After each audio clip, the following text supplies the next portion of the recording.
Welcome back. Today we are diving into one of the most critical financial debates happening right now in Washington. The 2025 US debate, selling negotiations, what's shake, and why is this such a big deal for everyone? Let's break it down. Simple infographics showing a government building leveled US Treasury and a debt meter filling up. The debt calling is a legal limit set by Congress on how much money the US government can borrow to meet its existing financial obligations. This includes everything from paying social security benefits, military salaries, interest on national debt to funding government programs. Debt ceiling limit rising with a clock ticking. In 2025, the US is fast approaching this borrowing limit again. If progress does not act to raise or suspend the ceiling, the government risks defaulting on its payments, something that has never happened before in US history. Congress debating, politicians speaking on the floor.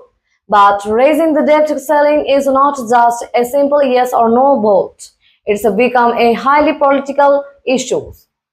Democrats generally argue that raising the limit is necessary to avoid economic disaster and keep the government running smoothly.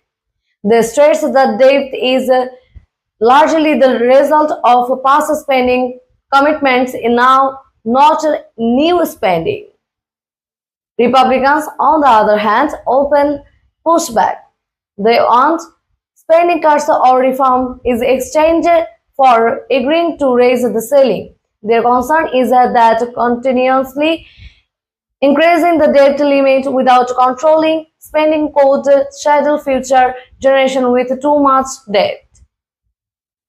Insert quote graphic or clip of a prominent senator or representative emphasizing their positions.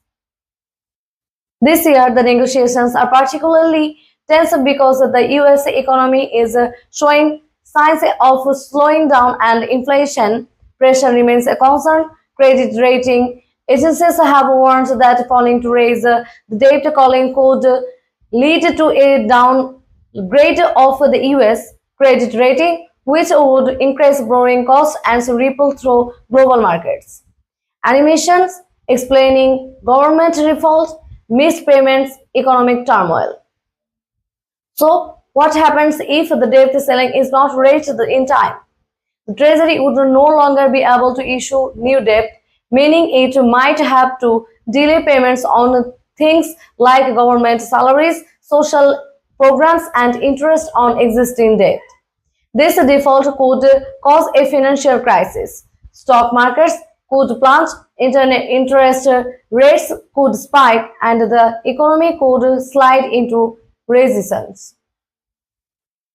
Historically, Congress has always acted just in time to raise or suspend the debt ceiling, but usually after dramatic last-minute negotiations. This year's debate highlights deeper issues about the country's fiscal future and the challenge of balancing necessary government spending, the responsible borrowing, past debt ceiling crisis, and resolutions. Looking ahead, many experts say Congress needs a more permanent solution to avoid this recurring crisis, like reforming how the debt ceiling working or liking in it into budgetary rules. For now, all eyes are on Capitol Hill to see if lawmakers can come together and avoid a financial emergency. The stakes could not be higher for the economy, for the government services, and for everyday Americans. Thanks for watching. If you found this helpful, don't forget to like and subscribe for more updates on the major financial and political news. See you next time.